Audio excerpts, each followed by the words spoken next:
hemos estado predicando a través de Primera de Juan y es lo que vamos a ver hoy día, así que ya prepare su Biblia allá en Primera de Juan capítulo 2, los versos 27 al 29. Usted dirá, 27, 28, 29, 3 versículos, el pastor la hará muy cortito. No se engañe, ¿no? No se engañe. Son 3 versículos, pero podemos sacar y extraer de estos 3 lindos versículos mucha enseñanza. Y recuerde que nosotros practicamos en esta iglesia los días domingos lo que es la predicación expositiva. Vamos un versículo a la vez, llevamos un par de semanas, creo que 7, 8 semanas ya en Primera de Juan, estamos en capítulo 2 y creo que vamos a alcanzar a terminar el año un poquito más allá para dar cierre a lo que es obviamente esta primera carta de Juan. Así que atentos ahí con la Biblia abierta, díganme los matrimonios que estuvieron ayer, ¿cómo fue la velada? Bueno, ¿no? Lindo tiempo, linda oportunidad, un lugar maravilloso, pasamos un tiempo muy lindo aprendiendo acerca de la receta perfecta, contigo pan y cebolla, la receta perfecta, cómo tener un matrimonio feliz, hermoso, disfrutable, duradero en el tiempo. Así que la verdad fue un lindo tiempo, damos gracias a Dios por todos los que sirvieron y la verdad es que cerramos el año del Ministerio de Matrimonios con esta actividad, pensamos el otro año, si el Señor nos bendice, tener lindos tiempos allá también juntos. Así que nos alegramos de lo que pudimos hacer ayer. Nosotros terminamos en casa muy cansados con mi reina, mi esposa. Hoy día temprano nos levantamos, fuimos a San Bernardo, en la escuela dominical, culto, rápidamente a casa a comer un poquito y luego venir por acá a disfrutar este hermoso tiempo. Así que estamos animados. Hoy me acompaña Mariuxi, nuestra hija del corazón. Betsy está con los niños allá, así que estamos contentos de poder estar. Y Santiago se fue con el Tata a la playa. Mire. Iba a venir a la iglesia y el Tata lo llamó, lo invitó a la playa a almorzar y dijo, papá, es una difícil decisión, pero tú sabes dónde voy, así que por allá anda Santiago. Ya. Estamos contentos entonces de abrir nuevamente la palabra de Dios acá en Primera de Juan. Ahora, un dato extra. ¿Se notó que Cristian estaba nervioso o no hoy día en la dirección? Primera vez que dirige un domingo, ¿no? Lo ha hecho muy bien. Un domingo, lo había hecho un miércoles, pero bien, Cristian. La verdad, nos da gusto como Cristian otros que se están desarrollando, sirviendo a Dios, poniendo sus dones y talentos al servicio del Señor. Porque lo que queremos hacer en esta iglesia es que cada uno de nosotros entendamos que si el Señor de nuestra vida, nuestro Salvador, se hizo siendo rico pobre, se hizo siendo el gran y eterno Dios, humildemente un siervo, ¿qué nos queda a nosotros? ¿No? Recuerda que la Biblia dice que el Hijo del Hombre no vino para ser servido, sino para servir y para dar su vida en rescate por muchos. Y si Él es por excelencia el gran siervo, ¿qué nos queda a nosotros? Servirle con nuestra vida, nuestros dones, nuestros talentos, con todo lo que somos. Así que damos gracias a Dios por el lindo equipo de siervos que aquí hay. Cuando usted llega a 6:30, hoy día partimos un poquito más tarde, no es nuestra costumbre.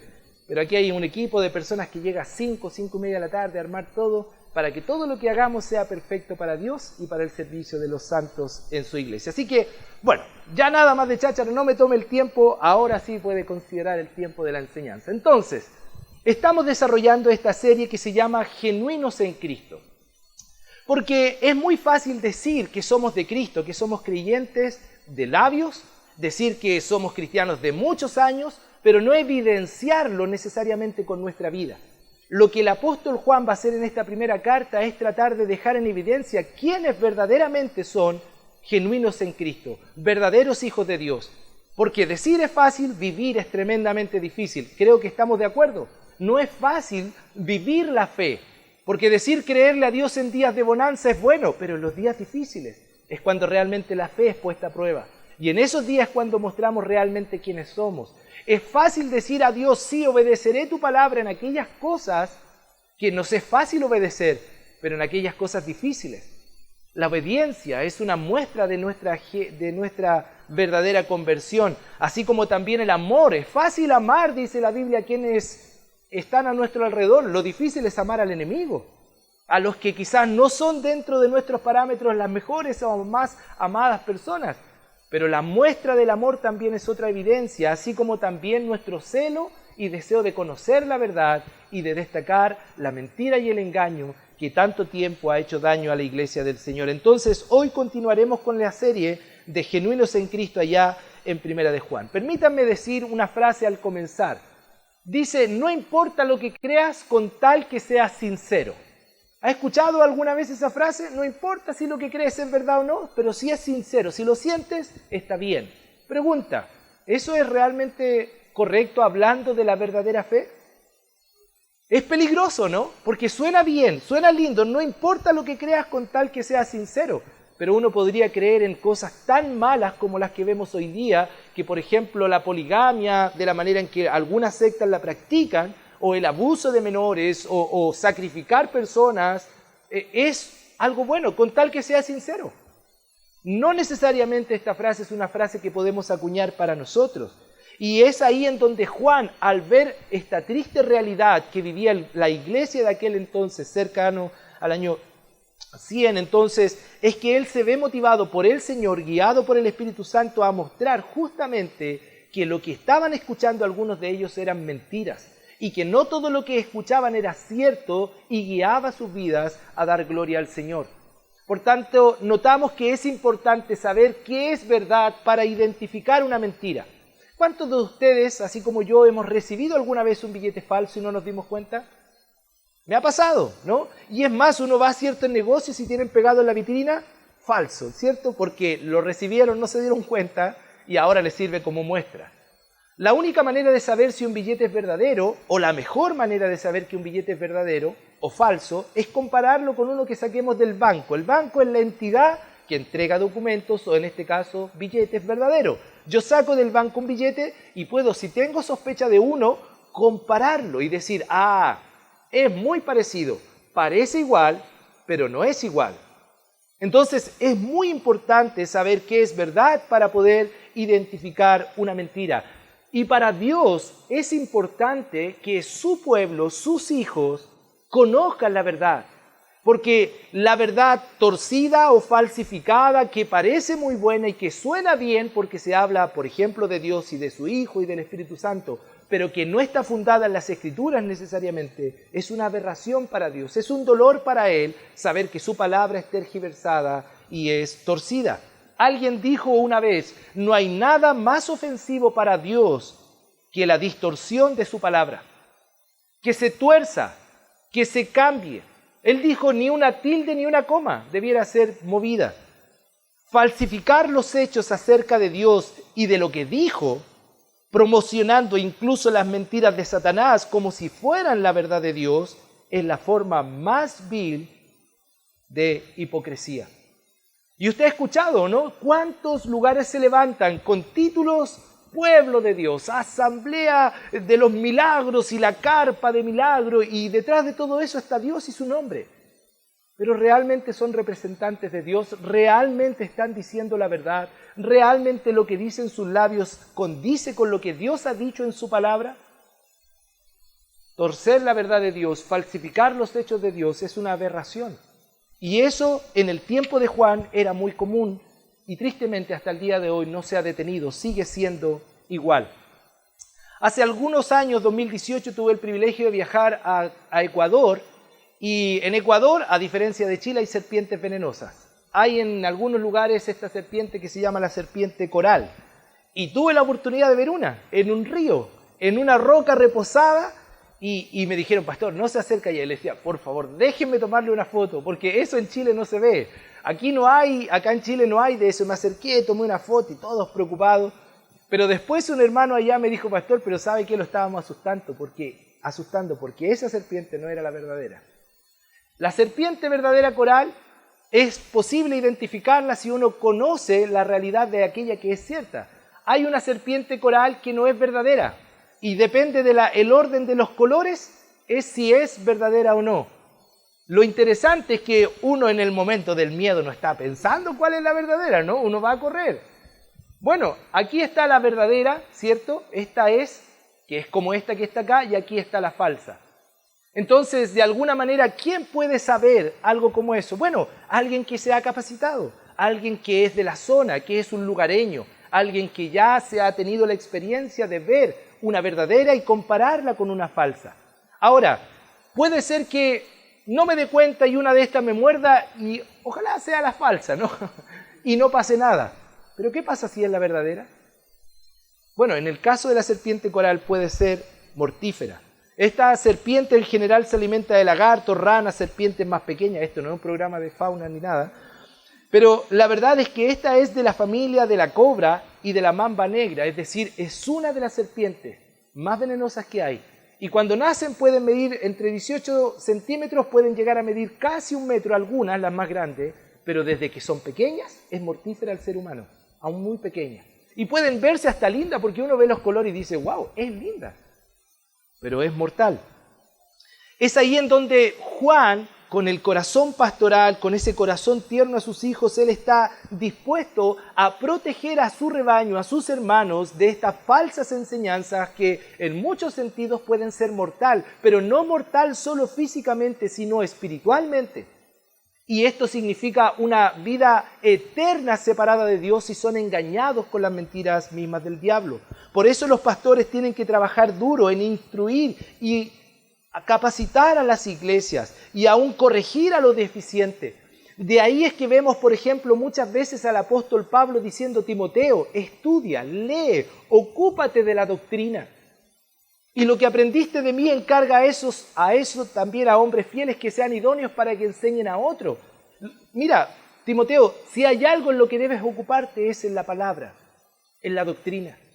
Porque el mismo Pablo le dice en Timoteo, 1 Timoteo capítulo 4, habrán muchos engañadores que se levantarán, ya en el primer siglo. Y un pastor tiene el llamado de capacitar, de instruir a la iglesia. Debe llevar a sus rebaños o a su rebaño por una senda de la verdad, a través de la luz de la palabra de Dios. Un buen pastor lo que hará, cierto, es montar guardia ante las falsas enseñanzas que pueden entrar y que en algún momento entrarán a través de personas a la iglesia.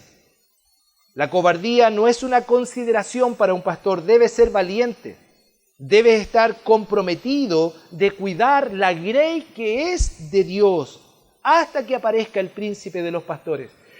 Jesucristo es el buen pastor, es el príncipe de los pastores, y estas son no mis ovejas, son las de Cristo. Y Él me ha dado la comisión como pastor de cuidar de sus ovejas. Y un pastor debe ser valiente para cuidar las ovejas de él, porque un día ese príncipe de los pastores en 1 de Pedro capítulo 5, verso 2 dice que pedirá cuenta y estaremos delante de él. ¿Y qué diré?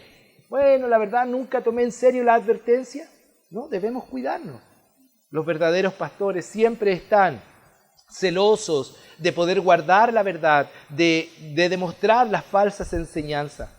Por eso es que los pastores fieles y predicadores fieles se esforzarán y dedicarán horas para tratar de decir no lo que quiere, no lo que desea, sino lo que Dios dice. Y es un trabajo arduo, pasarán tiempo para exponer la verdad de Dios y de esta manera no caer en el error de la falsa doctrina. En esta línea de pensamiento, un puritano, John Owen, de varios siglos atrás, él dijo lo siguiente: a los pastores, y esta es una cita de lo que él escribió en su libro, él dijo: a los pastores le corresponde preservar la verdad o doctrina recibida del Evangelio y profesada en la iglesia y defenderla contra toda oposición. Este es un fin principal del ministerio y el descuido pecaminoso de este deber es lo que ha causado la mayor parte de herejías y errores perniciosos que han infectado y arruinado la iglesia. Aquellos muchos de los cuales cuyo deber era preservar la doctrina del Evangelio, descuidaron y finalmente han tenido que sufrir las consecuencias. ¿Cómo nacen las herejías? ¿Cómo nacen las sectas? ¿Por qué nacen todas estas mentiras? Porque detrás de cada una de ellas debemos recordar que está el padre de la mentira, que es Satanás, que se disfraza de luz, pero no es verdadero. De hecho, no solo Juan escribe estas cartas advirtiendo, muchas veces el apóstol Pablo, como Pedro, también advirtieron.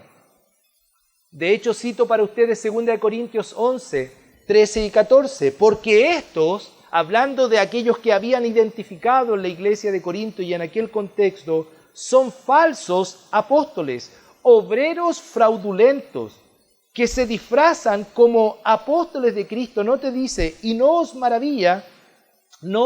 maravilla, porque el mismo Satanás se disfraza como ángel de luz. Pablo también advirtió en el libro de Hechos a los ancianos de Éfeso, diciendo, porque yo sé que después de mi partida entrarán en medio de vosotros lobos rapaces, que no perdonarán al rebaño, y de vosotros mismos se levantarán hombres que hablen cosas perversas para arrastrar, sí, a los discípulos. Eso dice allá en Hechos, hablando a la iglesia de Éfeso. Lo interesante es que en Apocalipsis 2, cuando habla de las 7 iglesias, se dice de la iglesia de Éfeso que cumplió. Posiblemente escucharon bien, porque allá dice que estos hermanos reconocieron a los que estaban en medio de ellos y los rechazaron, aquellos eran falsos maestros. Los falsos maestros y los falsos apóstoles han abundado a lo largo de la historia y aún siguen infiltrándose en las iglesias inocentes que no han prestado atención, que no han puesto el celo necesario a la palabra del Señor. Por eso vamos a mirar semanas más adelante que el mismo apóstol Juan en su primera carta dice en capítulo 4, verso 1, amados, no creáis a todo espíritu, sino probad los espíritus si son de Dios, porque muchos falsos profetas han salido por el mundo. Usted podría estar escuchándome hoy diciendo, todo esto es verdad. Usted necesita, como los hermanos de Berea, comparar siempre que lo que está escuchando condice con las Escrituras. Entonces, eso es lo que Juan está tratando de hacer, ayudar a sus hermanos a identificar primero si su fe es genuina, si su conversión ha sido verdadera. Y en esta sección, en esta introducción que he hecho, es justamente lo que él está tratando de hacer. No solo desenmascarar a los falsos maestros, sino decir, ¿qué hace un hijo genuino con su fe y con la verdad? ¿Qué es lo que vamos a ver? Ya vimos, ¿cierto?, los 3 filtros o pruebas hasta ahora en capítulo 1, 2 y 3 hasta ahora. Pablo presentó el filtro o la prueba de la obediencia. Es decir, sabemos que nosotros le conocemos, dijo Juan, si guardamos sus mandamientos. El que dice que le conoce y no guarda sus mandamientos, dijo Juan, el tal es mentiroso. Si yo digo que amo a Dios, que soy hijo de Dios y no lo obedezco, no soy un genuino hijo de Cristo. El otro filtro o prueba es la prueba del amor. En obediencia a Dios debemos amarnos los unos a los otros. Si no lo hacemos, no andamos en la luz. Pero al mismo tiempo no debemos amar al mundo, como dice allá 1 de Juan 2:15. El tercer filtro de la verdad o prueba es que debemos reconocer la verdad de Dios y rechazar la falsedad. No os he escrito como si ignoraseis la verdad, le dice Pablo a estos hermanos, sino porque la conocéis y porque ninguna mentira procede de la verdad. Entonces, otra prueba o filtro de un verdadero hijo de Dios es que es celoso de la verdad de Dios. Y no se permite entonces ser engañado porque escudriña con temor la palabra de Dios. Entonces, la semana pasada, nuestro querido Rodrigo, que está ausente hoy junto a Anita porque ella está un poco delicada de salud, entonces pensamos que lo mejor era que él se quedara hoy con ella cuidando, él es nuestro aprendiz pastoral. La semana pasada estaba entonces enseñándonos acerca de que los falsos maestros, recuerdan lo que vimos en los versículos, desertan de la verdad de Cristo. Es decir, en algún minuto salen, en algún minuto no están cómodos con la verdad y desertan, se van, a los que llamamos apóstatas. Se alejan, estaban entre nosotros, pero no eran de nosotros. Es decir, los falsos maestros desertan de la verdad, pero también aprendimos de que los falsos maestros desechan la verdad de Cristo. Y hermanos, Juan ve el peligro en esta sección para entrar a los últimos versículos y él les advierte. Ahora, pregunta, ¿usted cree que esto es solo de aquel tiempo del año 90 después de Cristo o por allá, cuando la iglesia estaba ya en su apogeo, en la expansión máxima, que solo están los falsos maestros? Es interesante que la Biblia, por ejemplo, allá en el libro de Deuteronomio, nos advierte y le decía al pueblo ya de Israel que habían falsos profetas. Habían personas que se levantaban a hablar como del nombre de Dios, pero que no eran de Dios. Y que negaban finalmente a Dios, y a esos, Dios dice, a esos debían eliminarlos del pueblo. Usted puede buscar aquello en el libro de Deuteronomio, capítulo 13, versos del 1 al 5. Tengo la porción, pero no la voy a leer para obviamente no ocupar más tiempo. Pero en el Antiguo Testamento varias veces el profeta Jeremías, encontramos en el libro de Reyes, en el libro de Deuteronomio, encontramos estas advertencias constantes a falsos profetas, a falsos siervos de Dios de los cuales debían cuidarnos. Usted recuerda que Cristo tuvo oposición, habían religiosos, pero ¿eran genuinos? No necesariamente. Y advierte que no todo el que se ve como un santo, como eran los fariseos y escribas, eran emisarios de Dios. De hecho, les llama hijos del diablo. Sepulcros blanqueados, parecían tan limpios por fuera, pero su corazón estaba podrido.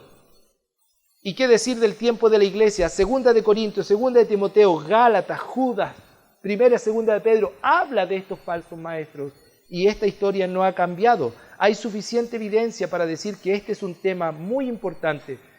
Los falsos maestros desertan la verdad de Cristo y desechan la verdad de Cristo. Entonces, lo que vamos a ver hoy, un genuino hijo de Dios depende y permanece en la verdad de Dios y en Dios.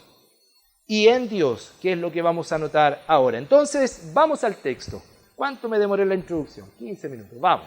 Ya. Primera de Juan, capítulo 2, versos 27 al 29. Pero la unción, dice el texto, que vosotros recibisteis de Él, permanece en vosotros y no tenéis necesidad de que nadie os enseñe. Así como la unción misma os enseña todas las cosas y es verdadera y no es mentira, según ella os ha enseñado, permaneced en Él. Verso 28, y ahora, hijitos, permaneced en Él, para que cuando se manifieste, tengamos confianza, para que en su venida no nos alejemos de Él avergonzados. Si sabéis que Él es justo, sabed también que todo el que hace justicia es nacido de Él. Permítanme también poner delante de sus ojos la versión de la Nueva Traducción Viviente, que nos permite tener un poco más de luz y nos va a mostrar algunas palabras que en la versión Reina Valera 1960 quizás pueden ser más confusas. No inentendible, pero siempre nos ayuda a veces tener otras versiones, nos da un poco más de claridad.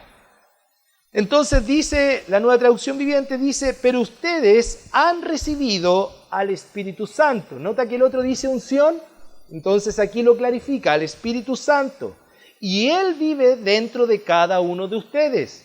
Así que no necesitan que nadie les enseñe lo que es la verdad, pues el Espíritu les enseña todo lo que necesitan saber y lo que Él enseña es verdad, no mentira. Así que, tal como Él les ha enseñado, permanezcan en comunión con Cristo. Y ahora, queridos hijos, permanezcan en comunión con Cristo para que, cuando Él regrese, estén llenos de valor y no se alejen de Él avergonzados.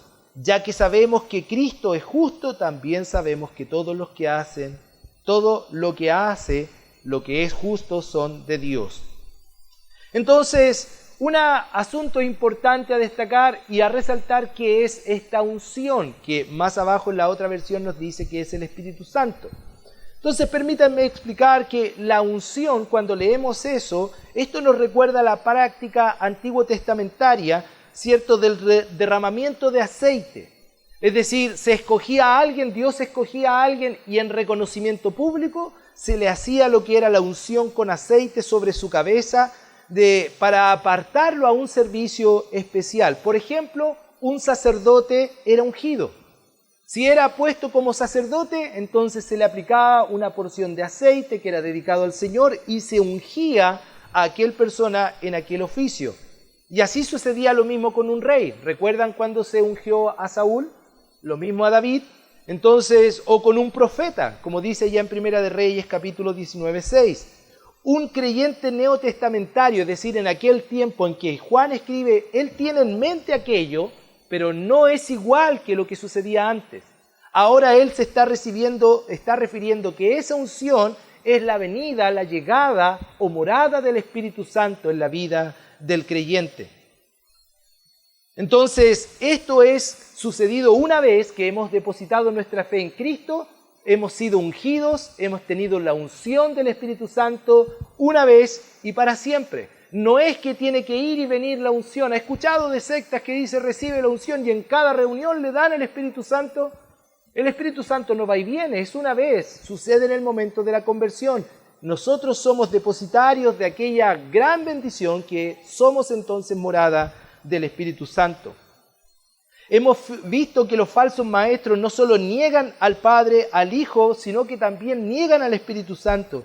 Y obviamente hay sectas que toman al Espíritu Santo como una fuerza, no como Dios. Nosotros creemos que Dios Padre, Hijo y Espíritu Santo son Dios. Por tanto, lo que Juan está diciendo es que Dios mora en vosotros a través de la unción que es el Espíritu Santo. El Espíritu Santo, hermanos, es el gran maestro que Dios nos ha dado. Recuerda que esto es lo que Jesús le está diciendo a sus discípulos en Juan 14. Es necesario que yo me vaya, pero enviaré a otro consolador, a otro como yo, a un paracleto. La idea del paracleto, la palabra en griego allá, es alguien que estará a tu lado, que caminará junto a ti, que tú podrás recibir de él guía, dirección y apoyo. Esa era la promesa de Jesús respecto al Espíritu Santo.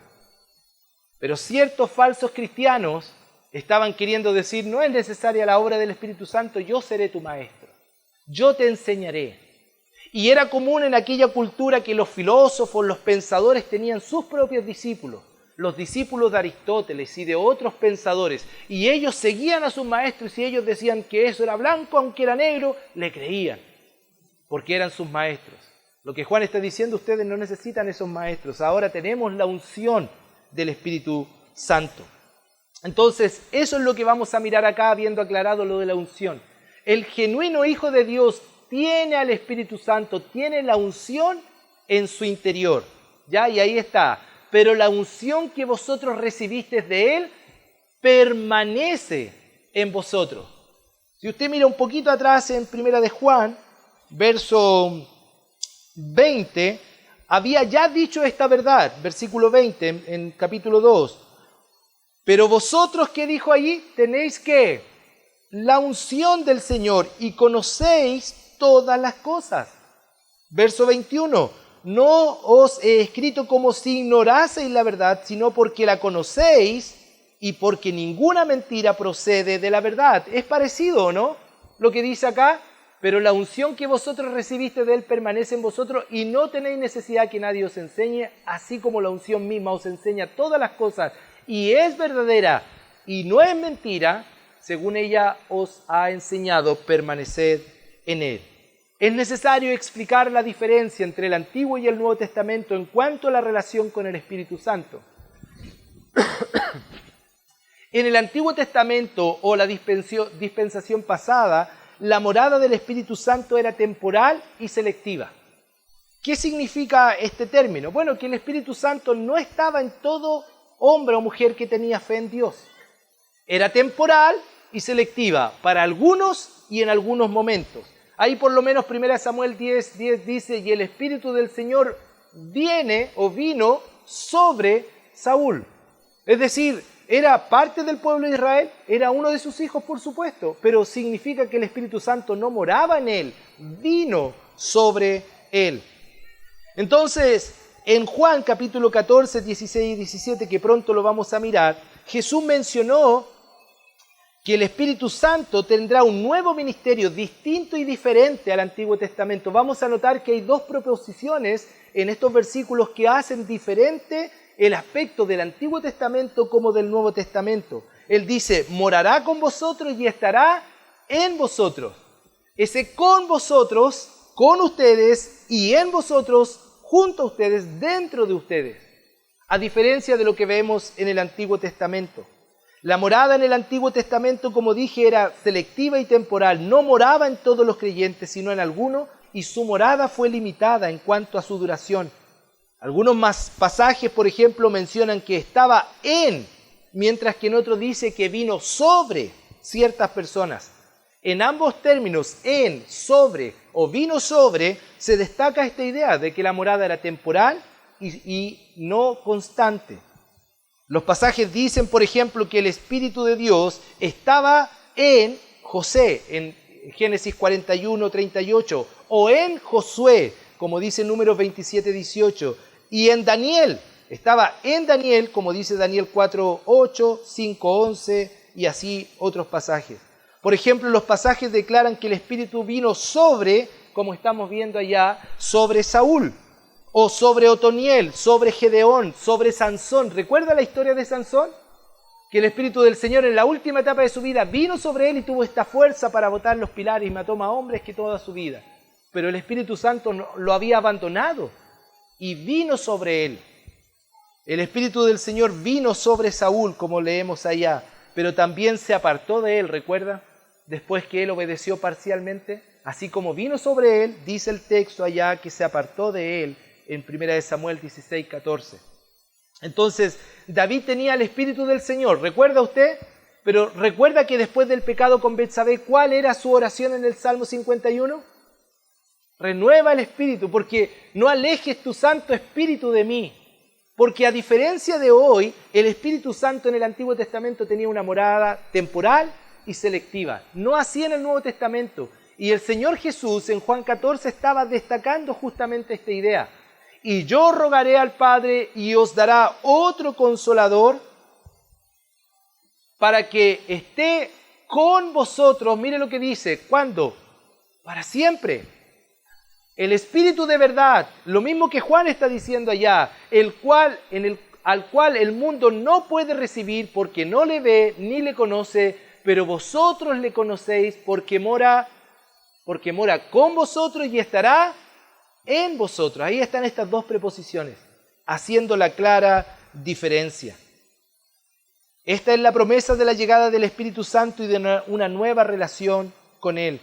La morada del Espíritu Santo es el hecho de que Él ha tomado residencia, habita permanentemente en el cuerpo y en la vida de cada creyente del cuerpo de Cristo. Él vive en cada seguidor de Cristo, en cada aquel en cuyo aquel ha depositado su fe en Cristo, se ha arrepentido de sus pecados, ruega a Dios por el perdón de sus pecados y el regalo de la salvación. En ese momento el Espíritu Santo viene a morar por nosotros, nos sella, nos aparta, ¿cierto? Nos pone en el cuerpo de Cristo, nos bautiza, tenemos la unción. Es decir, suceden por lo menos 5 o 6 eventos en el momento de la salvación, pero uno de ellos es que Él viene a morar por nosotros para siempre.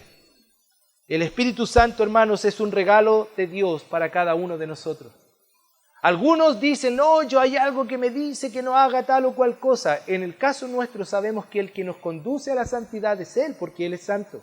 Quien nos dice no hacer aquello que deshonra el nombre de Dios es el Espíritu Santo, que mora en nosotros. Por eso la Biblia dice, no apaguéis el Espíritu Santo, no contristéis el Espíritu Santo, antes bien, sed llenos del Espíritu Santo, porque es una bendición a nuestra vida estar lleno de Él. Es una bendición tener a la persona de Dios en nosotros.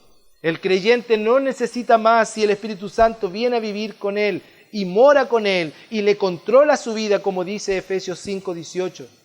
El Espíritu Santo habita en cada creyente, hasta en aquellos creyentes que de vez en cuando tenemos días no de comunión con el Señor. Eso es diferente, porque así como Saúl desobedeció, se apartó el Espíritu del Señor de él. ¿Se imagina que fuese así hoy? ¿Cuántas veces tú y yo desobedecemos a Dios? Quizás hoy tú estás en alguna desobediencia con Dios, pero aún así el Espíritu Santo mora en ti, quizás contristado, quizás apagado por pecados que nadie puede ver, pero que Dios los conoce. Pero aún así el Espíritu Santo mora con nosotros siempre, porque nuestra morada hoy del Espíritu Santo es constante y es para todo aquel que cree en Cristo como Señor y Salvador. La morada del Espíritu Santo es permanente en la vida de Cristo. Y hermano, yo no sé si usted piensa en eso y agradece de eso. Porque yo puedo pensar, ¿y quién soy yo para que Dios mismo, a través de la persona del Espíritu Santo, more en mí? ¿Quién soy yo? Y eso debe mover nuestro corazón. Cada vez que tú y yo estamos con este aparato que es de tanta ayuda, pero que cuando usamos esto, que puede ser una gran bendición para dañar nuestra santidad, necesitamos recordar, el Espíritu Santo no está lejos, está en mí. Él todo lo ve, Él sabe de mí. Cuando yo respondo mal a mi esposa, cuando no tengo un buen gesto con ella o al esposo, cuando yo no trato bien a mis hijos, cuando yo falto a las autoridades civiles de las cuales también debemos someternos, cuando faltamos a la palabra de Dios, estamos ofendiendo a Dios mismo que mora en nosotros, y estar consciente de aquello nos ayuda a apartarnos del pecado. Insisto, posiblemente hoy tú, así como yo, puedo tener algo que tú sabes y Dios sabe muy bien que no está bien con Dios. Y el que está poniendo eso en tu mente y en tu corazón hoy, si eres hijo de Dios, un genuino hijo de Dios, es el Espíritu Santo. La pregunta es, ¿qué vas a hacer? Porque recuerda que una una prueba o un filtro de ser genuinos en Cristo es la obediencia. Dios te está diciendo dejar un pecado. Dios te está diciendo dejar una relación que no honra su nombre. Necesitas obedecer, necesitas hacer, necesitas dejar que el Espíritu Santo que está en ti obre en ti y no solo te lleve al convencimiento del pecado, sino al arrepentimiento, que es lo que Dios espera de nosotros. Segunda cosa, el genuino Hijo de Dios depende del Espíritu Santo para ser enseñado. La segunda parte del pasaje dice, y no tenéis necesidad de que nadie os enseñe. ¿Qué entendemos de eso? ¿Qué estoy haciendo yo hoy? Tratando humildemente de enseñar lo que Dios quiere decirnos, ¿o no? Pero el texto pareciera decir que no necesitamos entonces de maestros, ¿o no? No necesitamos de maestros aparte del Espíritu Santo. Eso es lo que Juan está queriendo decir.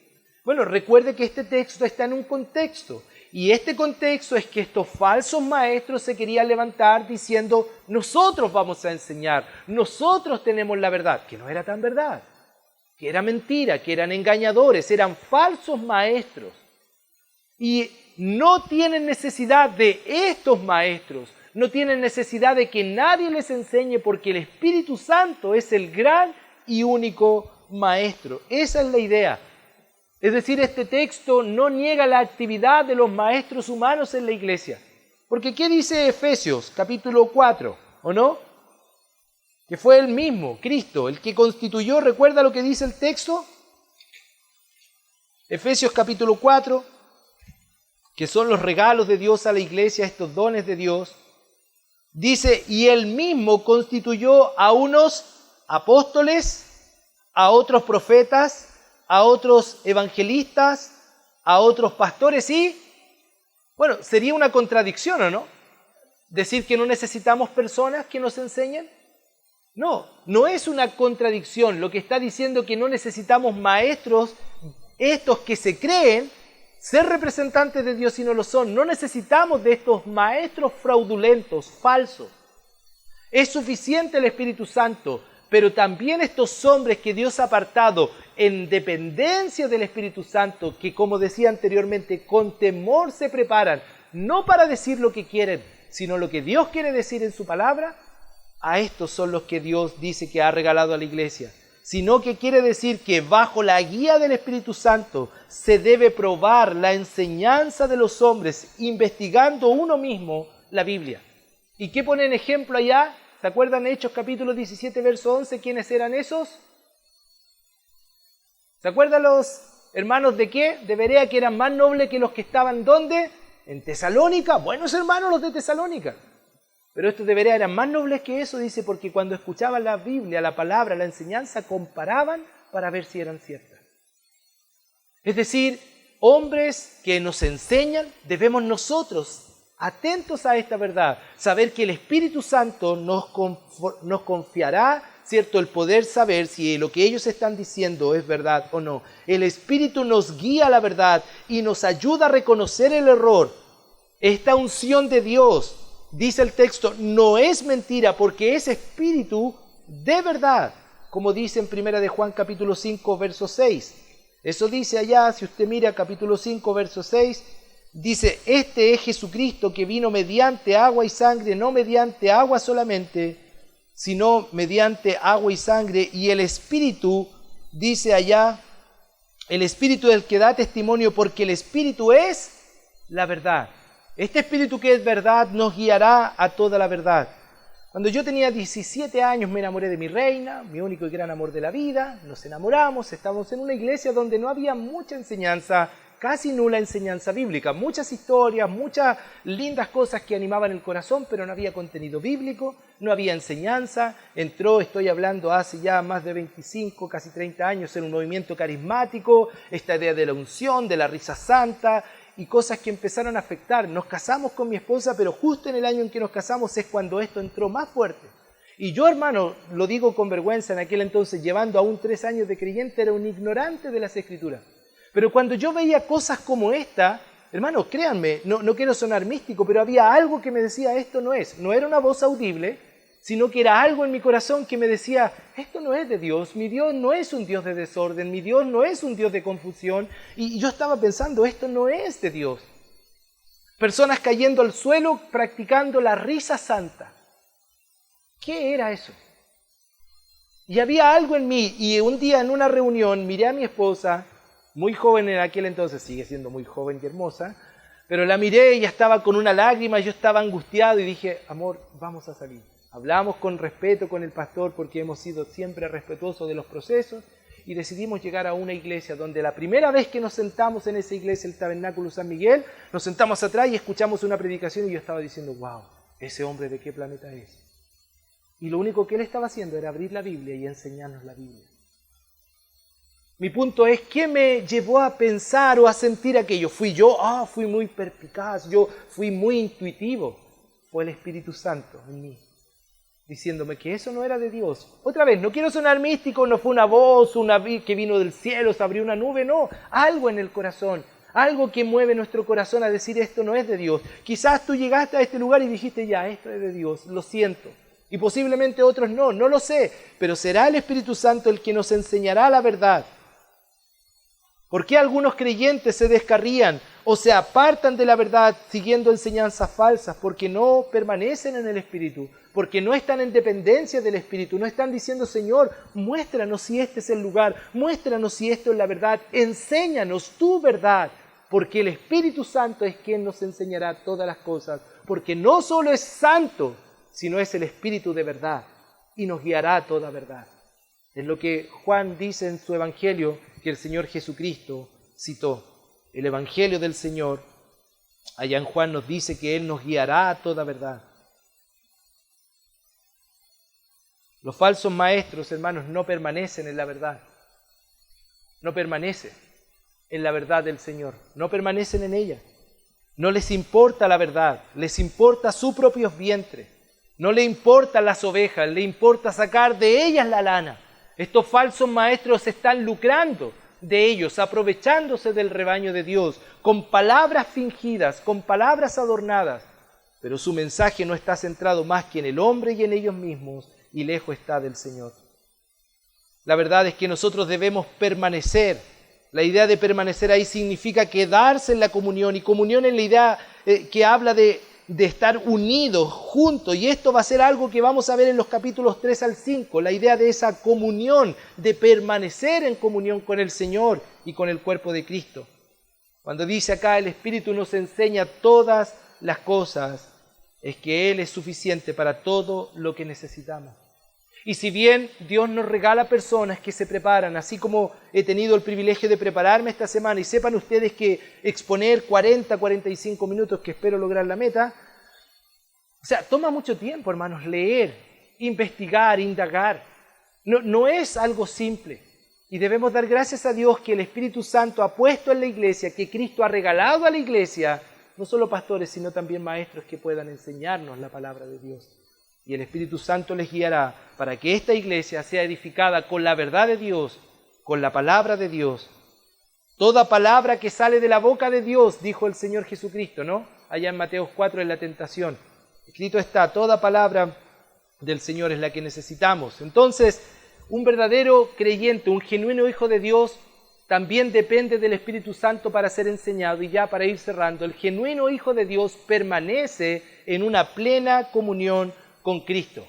Versículo 28 y 29. Y ahora, hijitos, permaneced en Él. Note lo que dice, permanecer en Él, en el Espíritu Santo o en Cristo. Para que cuando se manifieste, ¿quién? ¿El Espíritu Santo o Cristo? Son preguntas al texto, ¿no? ¿A quién se refiere? Tengamos confianza para que en su venida no nos alejemos de Él avergonzados. ¿Quién regresará? ¿El Espíritu Santo o Cristo? Si sabéis que Él es justo, sabed también que todo el que hace justicia es nacido de Él. Ahora, miremos otra vez el pasaje en la Nueva Traducción Viviente que nos ayuda, particularmente en la última parte. Permanezcan en comunión con Cristo y ahora, queridos hijos, permanezcan en comunión con Cristo. Allá la idea de en Él lo hace claro, comunión con Cristo. Y nos dice el propósito, ¿para qué? Esto en el griego es una palabra chiquitita que dice gina. que nos dice el propósito, el para. Y cuando aparece esa palabra en el griego o en un texto, pare, porque nos va a decir un propósito. ¿Para qué la idea es de permanecer en comunión con Cristo? Para que cuando Él regrese estén llenos de valor y no se alejen de Él avergonzados. Porque no vamos a perder nuestra salvación. La salvación es segura en Cristo. La salvación es cierta en Él, es lo que la Biblia enseña, es lo que Juan va a decir en capítulo 5. Estas cosas os escribo a vosotros, hijitos, que creéis en el nombre de Hijo de Dios, para que sepáis que tenéis vida eterna. Pero lo que Él está diciendo, aquellos que somos salvos, genuinos en Cristo, vamos a prepararnos para el encuentro con Él, permaneciendo en comunión con Él, para que cuando Él venga no nos avergoncemos, sino estemos aprobados. Entonces, estar en comunión con Cristo, permanecer en Él, nos beneficia en todo. Entonces, esta palabra permanecer que encontramos ahí es una palabra que anteriormente ya hemos visto en la carta 2 veces, donde se habla de la importancia de estar unidos, cerca, en comunión con Cristo. De hecho, esto ha sido el tema de los 2 primeros capítulos. La comunión con Cristo nos dará como evidencia que queremos obedecerle a Él, que queremos amarle a Él y junto con eso amar al prójimo. Entonces debemos permanecer en obediencia al Señor, debemos obedecer en amor al Señor y debemos andar en comunión con el Señor. Si eres creyente y te encuentras fuera de la comunión con Dios, esto se debe a que has desobedecido la palabra de Dios, que careces del amor de Dios y que finalmente no te importa estar cerca de la verdad de Dios. Por tanto, la idea de permanecer es estar junto, unido a Cristo. Hago la pregunta, si tuviera que decir, Cristo está allá, al fondo, y tú estás acá, ¿qué tan cerca estás hoy de Cristo? Si este es el punto inicial y allá el final, ¿dónde estás cerca de Cristo? ¿Qué tal tu comunión hoy con Cristo? ¿Estás tan cerca de Él que te es más fácil por su luz ver el error? ¿O estás tan lejos de Él que estás en una oscuridad que no te permite diferenciar la verdad y el error? De hecho, cuando hablamos de santificación progresiva, que no quiero andar en eso, pero somos santos posicionalmente cuando creemos en Cristo y luego comienza un proceso de una santificación progresiva ante la santificación o la santidad final, pero en esta santificación progresiva, en un sentido dice, entre yo más lejos estoy del pecado, la lógica es más cerca estoy de Cristo, ¿o no? Esa es la idea, porque debemos apartarnos del pecado para estar más cerca de Cristo, y en la medida que yo me alejo de Cristo, más cerca de qué estoy, del pecado. Te pregunto, ¿qué tan cerca estás de Cristo hoy? ¿Puedes acercarte a Él con confianza, sabiendo que, aunque luchas, como todos luchamos, porque esa es una marca, veíamos allá en Primera de Juan, que el problema no es pecar, porque todos pecamos, el que dice que no peca es mentiroso. El problema es la práctica del pecado. Pero puedes acercarte y decir, Señor, aquí estoy, tú me conoces, tú sabes que te amo, y mira mi comunión. ¿Qué tal tu comunión? ¿Cómo estás permaneciendo en Cristo? Porque eso nos ayudará a diferenciar la verdad del error. Cuando dice allá que Él se manifieste, ¿no? De alguna manera esta es la primera mención que Juan hace en su epístola acerca del retorno de Cristo. Y varias veces la Biblia habla de que Cristo regresará. Y nosotros como genuinos en Cristo, ¿qué dice la Biblia? Anhelamos, esperamos su regreso. No lo vemos como algo lejos, queremos que Él venga. Creyentes en el primer siglo lo deseaban. Maranata, ¿recuerda o no? Cristo viene, ellos estaban a la espera. Pregunta, ¿tú y yo estamos esperando eso? Algunos dicen, no, que se tarde un poquito, déjenme disfrutar un poquito este pecado y ya lo dejaré. Algún día. He escuchado personas que uno lo invita a la iglesia y dice, no, mira, déjame primero solucionar algunos temitas y ya iré. Pero eso lo puede entender en alguien inconverso, no así en un creyente. La idea de la venida de Cristo es algo que debe ayudarnos a acercarnos a Él, a limpiarnos, a purificarnos. De hecho, 1 Tesalonicenses capítulo 4, que habla de su venida, era una exhortación también a estar atentos a su regreso que es inminente. Y su iglesia debe estar atento a aquello también. Ahora, la idea de avergonzarse que veíamos en el texto anteriormente, algunos creyentes se sentirán en su venida avergonzados, es lo que dice allá, para que no nos sintamos avergonzados. Todos los creyentes seremos aceptados, ¿no? pero no todos seremos aceptables. Esa es la idea. ¿Nota la diferencia? Como la salvación no se pierde, todos vamos a ser aceptados. Todos vamos a entrar a la gloria de Dios por la gracia de Dios, pero no todos vamos a ser aceptables, porque posiblemente vamos a entrar con nuestros pecados no confesados, con una vida que no honró a Dios, que no estaba en comunión con Dios, que no permaneció con Él, que no anduvo cerca de Él. E insisto en la pregunta, ¿qué tan cerca estás de Dios? ¿Estás permaneciendo en Él? ¿Estás pensando en su regreso? Y si regresa hoy, ¿qué tan avergonzado estarías de tu vida? ¿Tienes dones y talentos que has puesto a los pies del Señor? ¿Tienes habilidades que Dios te ha dado y has dicho, no, por ahora no quiero servir, me quiero tomar un año sabático y no hacer nada? Estoy en un tiempo de transición, para mí la pandemia durará un año más. Hermanos, la idea de la vida genuina de un creyente es que es una vida en acción y no son simplemente palabras. Obedecemos al Señor. Una persona que profesa ser creyente, pero no vive en obediencia, en amor, y no sigue la verdad, y que se deja engañar porque no permanece en el Señor, no depende del Señor y del Espíritu Santo, es aquel que puede cuestionar si realmente está en la verdadera fe o si es un genuino hijo de Dios. No quiero sembrar duda de tu salvación, pero la Biblia parece que nos dice que debemos examinarnos a nosotros mismos si estamos en la fe. Y una obediencia absoluta a Dios y su palabra es una muestra, es una prueba. El amor a Él con todo el corazón y al prójimo es una prueba, pero también el celo de la verdad y la llenura del Espíritu Santo es otra prueba, si realmente somos genuinos en Cristo. El Hijo genuino de Dios permanece en la plena comunión con Cristo. Estar en comunión con Cristo, permanecer en Él nos beneficia en todo. No solo nos dio reconciliación, justificación, regeneración, salvación y tantas otras bendiciones eternas. Además, en la vida diaria, estar en comunión con Cristo nos produce confianza. Porque Él está todos los días con nosotros hasta el fin del mundo. Jamás estamos solos. Nos produce seguridad, produce en nosotros crecimiento y madurez, esperanza gloriosa. ¿Cómo se llama esta iglesia? Una esperanza viva. Una esperanza viva, cierta. Hermanos, estar en comunión con Cristo es todo lo que debemos buscar, porque eso nos ayudará a identificar a los falsos maestros que desertan, que desechan la fe, para entonces a través del Espíritu Santo y los hombres y personas que Dios ponga en nuestra vida, poder andar en la verdad, en la comunión con Cristo y en el deseo de honrar su nombre. Un genuino hijo de Dios depende y permanece en la verdad de Dios y en Dios. Como hijos de Dios, hermanos, debemos dar gloria a su nombre porque tenemos al Espíritu Santo en nuestro interior. Debemos dar gloria a Dios porque podemos depender del Espíritu Santo para ser enseñados. Él es el gran maestro. Y debemos dar gloria a Dios porque como hijos de Dios podemos permanecer en esta plena comunión con Cristo. Quiero invitarles a terminar orando, pidiéndole al Señor que si hay algo que corregir en nosotros, lo corrija. Que si el Espíritu Santo que mora en nosotros, a diferencia del Antiguo Testamento que hoy habita en nosotros, mora en nosotros, si nos convence de algún pecado, podamos decir hoy, Señor, perdóname. Límpiame, Señor, lávame, límpiame con hisopo. Porque necesitamos ser limpios de nuestro pecado para que Cristo reine en nuestra vida, para que el Espíritu Santo nos guíe y para que el fruto del Espíritu Santo sea lo que manifieste en nuestra vida. Amor, gozo, paz, paciencia, bondad, benignidad, fe, mansedumbre, templanza.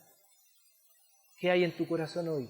Odio, ira, celo, contienda.